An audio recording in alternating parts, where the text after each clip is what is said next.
Hi, I'm Nasreen Amri, the founder of Carrorism. And I'm Fonde Bridges, the Carrorist spokesperson. Welcome to episode 6, the collaboration narrative. Yeah.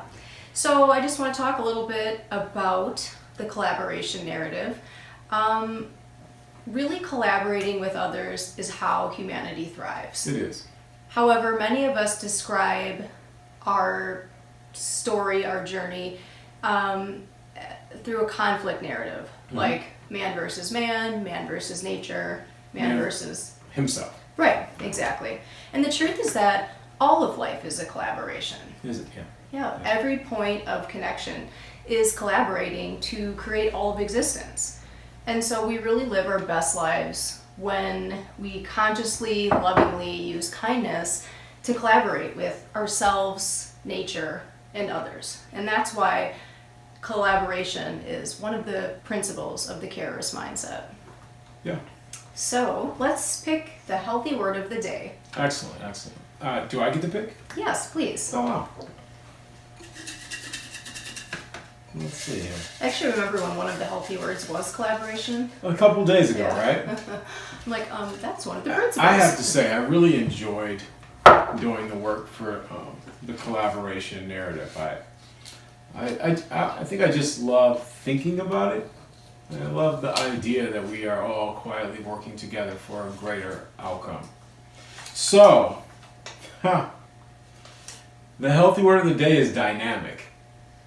Okay.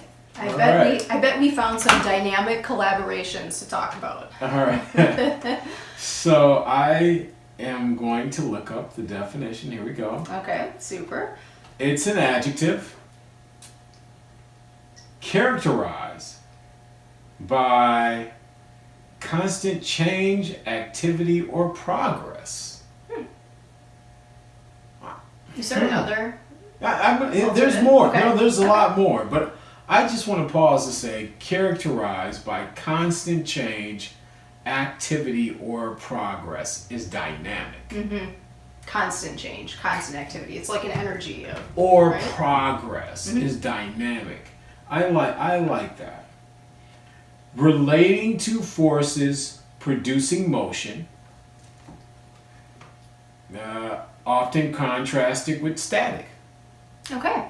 Or stagnant, maybe? I don't see it here. Okay. But maybe, yeah. Static. Okay. As a verb, expressing an action, activity, event, or process. Okay. All right. I mean, there's a lot. It's a couple more. I don't know. I know you do all the editing and put the definitions up. This one's Yeah, I can only fit so many on Yeah. the little square. But I'm it's going to cool. just tell you a couple All right. more. Fantastic.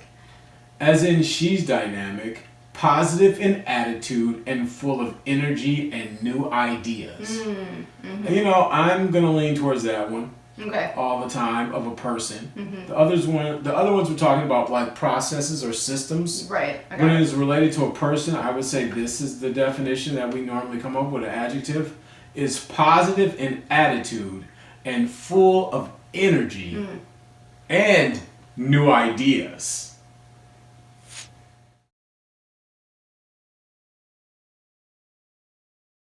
I just want to say that I've had quite a few people tell me that I'm dynamic.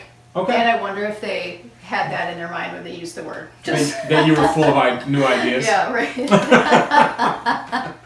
Yeah.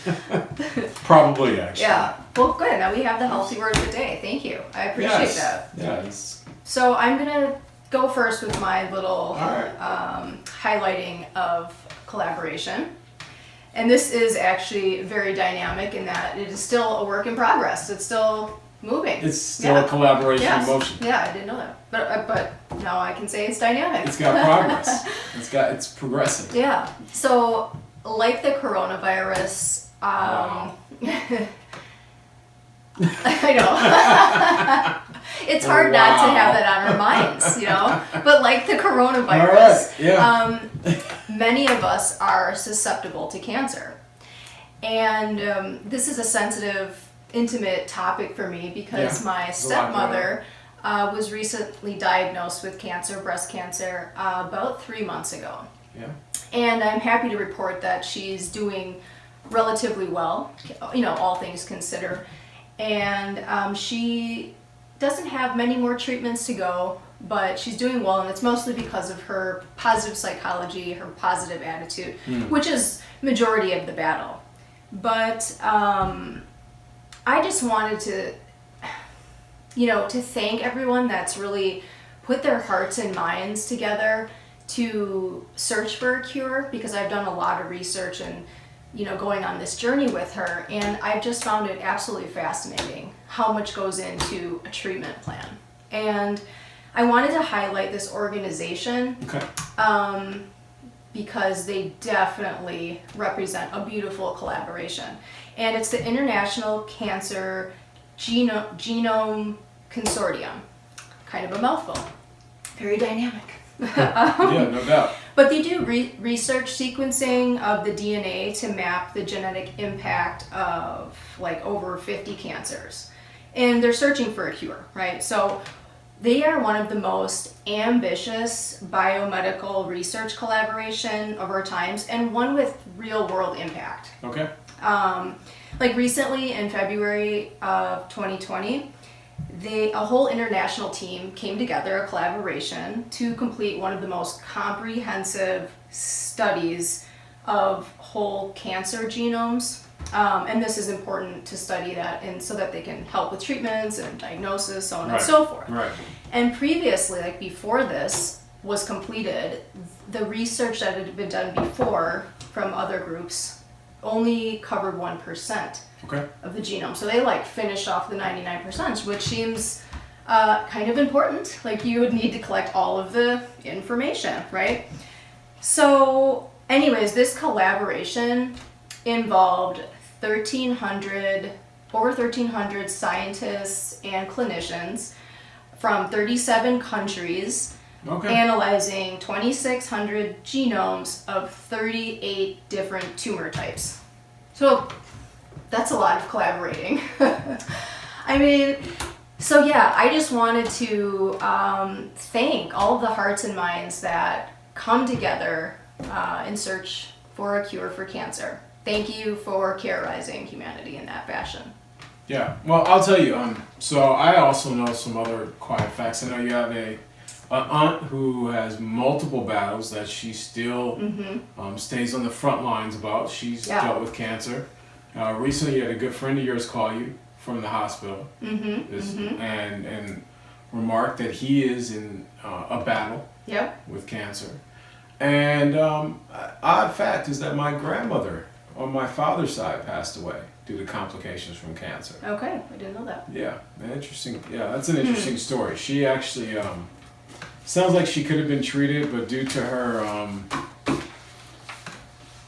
her melanin count is the way I like to describe it. She was not provided health care. Oh, got it. So she just discrimination. Yeah, so to speak. Yeah, she was. Yeah, she was discriminated in Texas. Okay. They would refuse to take care of her. Oh, wow. And all so right. she was not allotted the health care for other. Don't know. I mean, life is life. Things happen as they must. Yep. But I have a soft spot when it comes to the topic of cancer due to her. Never met her. Yeah. But I know how much my dad praised and loved her. Okay.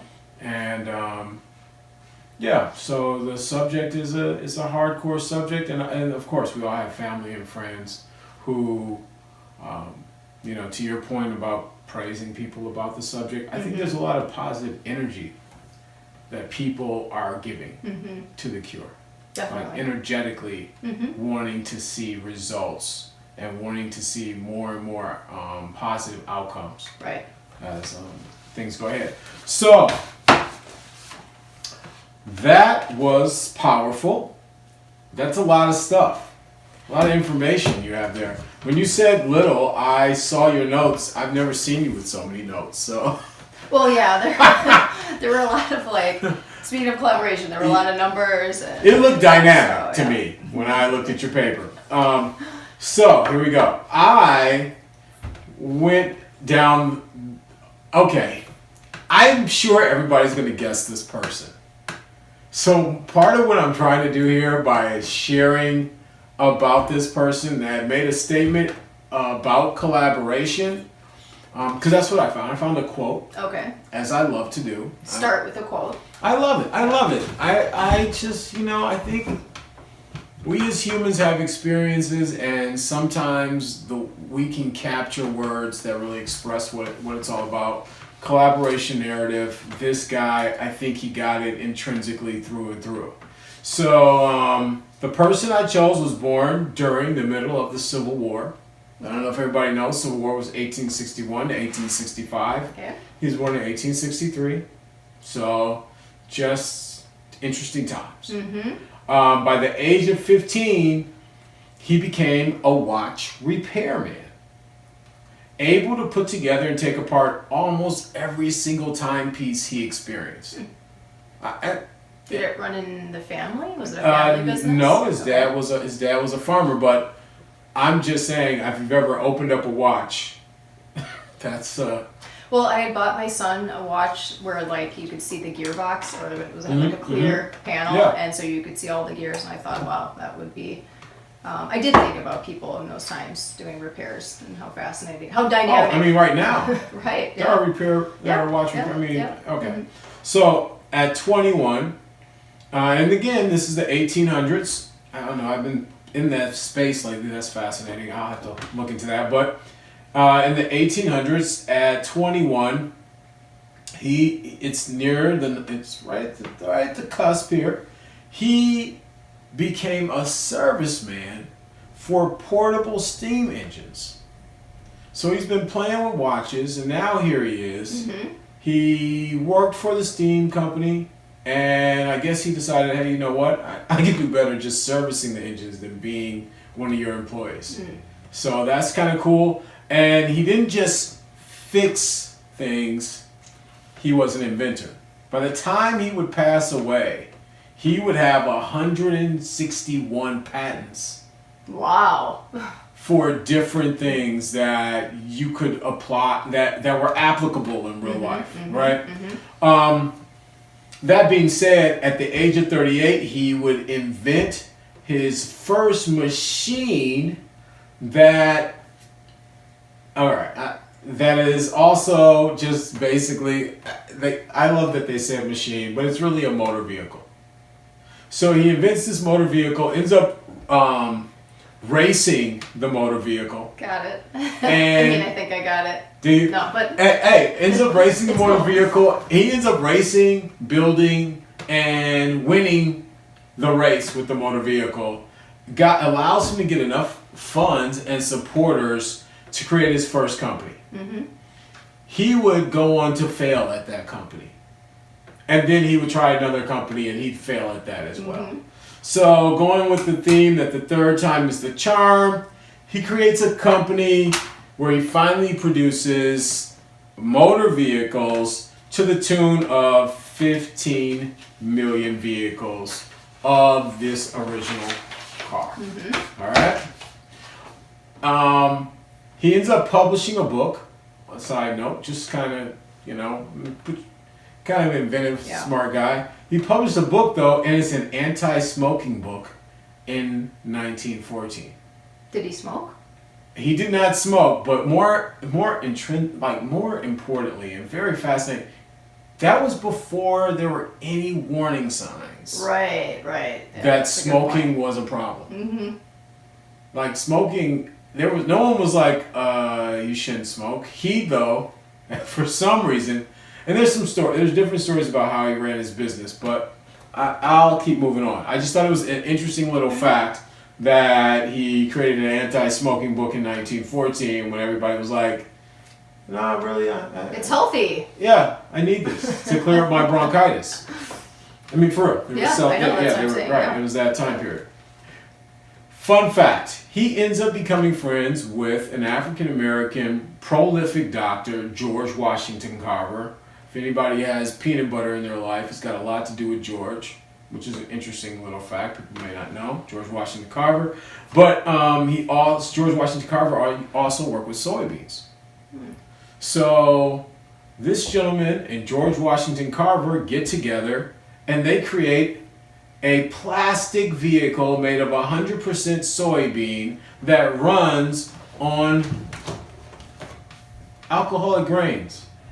In essence, the vehicle runs on vodka.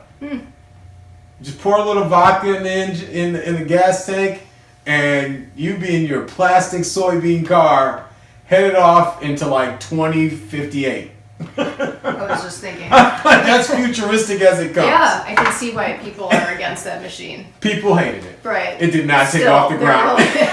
Don't waste Don't do it. Don't waste do it. the alcohol. Or the corn. That sounds like dinner. Yeah. All right, here's my little final tidbit before I go on to say the quote and who the person is. He created briquettes.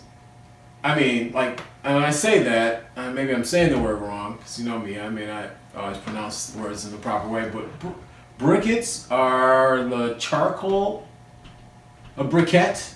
Is that how people pronounce it? Yeah. A briquette. You know, charcoal briquette. Okay. He invented that. Got it. Interesting. He invented and went on and sponsored. Wait for it, Kingford. Have you ever seen in the store the white and blue bags with the Kingford on it? Yeah, I think it's red, white, and blue, but yes. Okay. I saw the visual. That's him. Okay. He's the financier. He created it first. Kind of handed it off to Kingsford. And told him, look, I got the money, I got the idea, you run with this, I'm really into this other invention game. But I just want to let you know this is all you, bro. This dude just loved to create. Alright. So, the gentleman's name, I'm sure you already know, and so does probably our audience. Henry Ford. Yeah. That guy. Henry Ford. There's so many things I can tell you about Henry Ford that are just off, like, impeccable. And I'm sure there's some things people do not like about Henry Ford. But here is the quote that I believe captures the collaboration narrative. Coming together is a beginning. Keeping together is progress. Working together is success. That's beautiful, because that really is the opposite of a conflict narrative. Oh my goodness. Coming together is a beginning. Keeping together is progress. Working together is success. I'm in. And to back it all up, he's the guy that developed the assembly line of mass production, which is when all the pieces come together with the workforce. Collaboration in to motion. Collaborate and produce everything on a mass scale. Yeah. So essentially, like, everything is collaborating. It's just about, if you consciously set your mind and work with that, knowing that everything is working for you.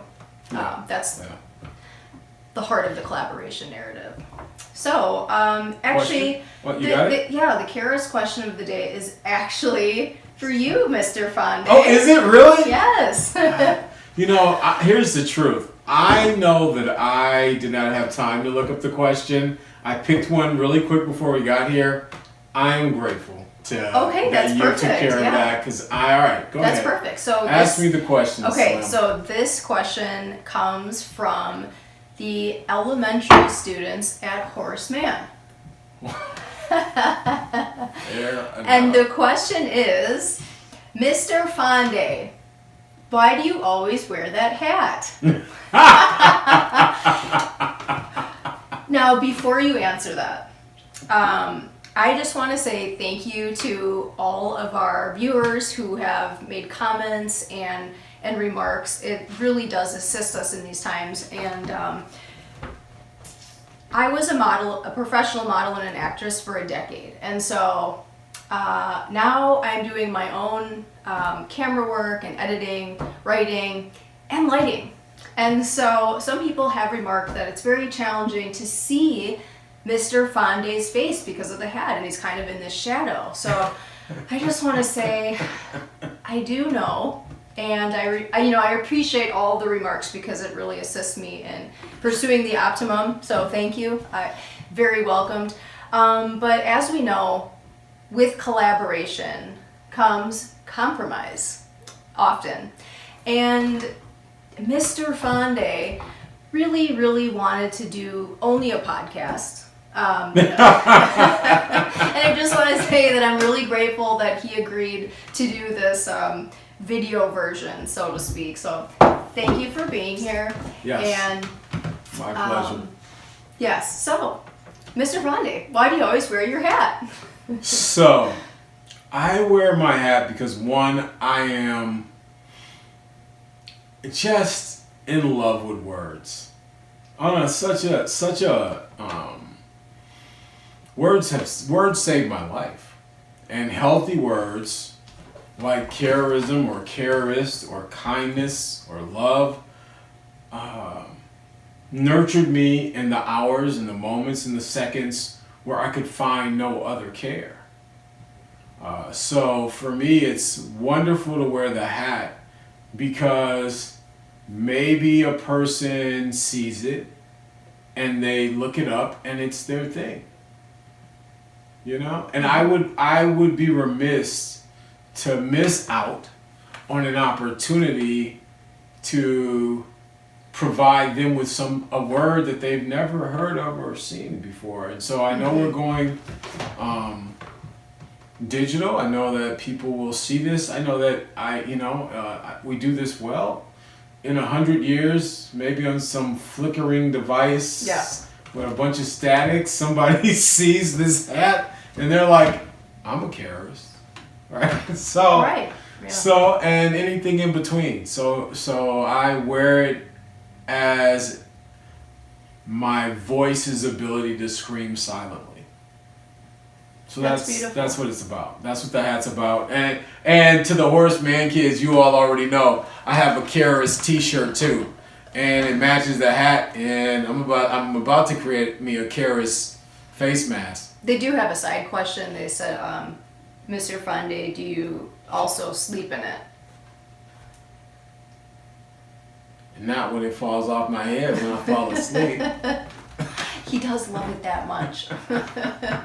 I mean, what if somebody catches me in the bed and they need to take a photo? Okay. Don't know. Prepared. Yeah.